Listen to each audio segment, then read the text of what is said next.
የተማርኩ ሰው ነኝ። እኔም ማውቀው አለማወቄን ቢሆንም መማሬን ግን አውቃለሁ። ነገር ግን የኔ መማር የተለየ ነው። የተማርኩ ሰው ነኝ። በያዝኩት ዕድሜ አብዛኛው በመማር የተከበበ፣ በመማር የታጀበ፣ በመማር የለመለመ ነው።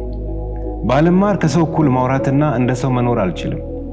ከኔ በላይ የተማረ ልትናገሩ ልትጠቅሱም አትችሉም። ብቸኛው የተማርኩ ሰው ነኝ።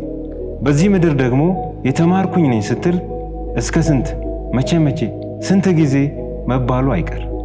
እኔ ማውቀው አለማወቄን ብቻ ሳይሆን ብዙ ጊዜ መውደቄን ነው። ብዙ ጊዜ ደግሞ ወድቃለሁ፣ እንደገና ተምሬ እነሳለሁ። የምማረው ከምወድቀው በላይ ነው። መማሬ ደግሞ የበዛ ነው። በመማሬ ውስጥ እግዚአብሔር ግርም ይለኛል። የተማርኩት ከበዛው ምሕረት የተነሳ ነው። የተማርኩት ከፍቅሩ የተነሳ ነው። እንደኔ የእግዚአብሔርን ምሕረት አግኝቶ የተማረ ሰው የለም። ብዙ ጊዜ ምሮኛል፣ አስተምሮኛል፣ በምሕረቱ ደግሞ አቁሞኛል።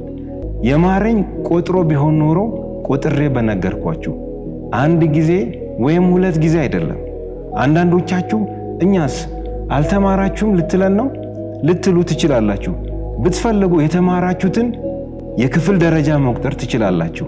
ብትፈልጉ ደግሞ ከመማራችሁ የተነሳ የመጀመሪያ፣ ሁለተኛ፣ ፒኤችዲ እያላችሁ ልትዘረዝሩ ትችላላችሁ።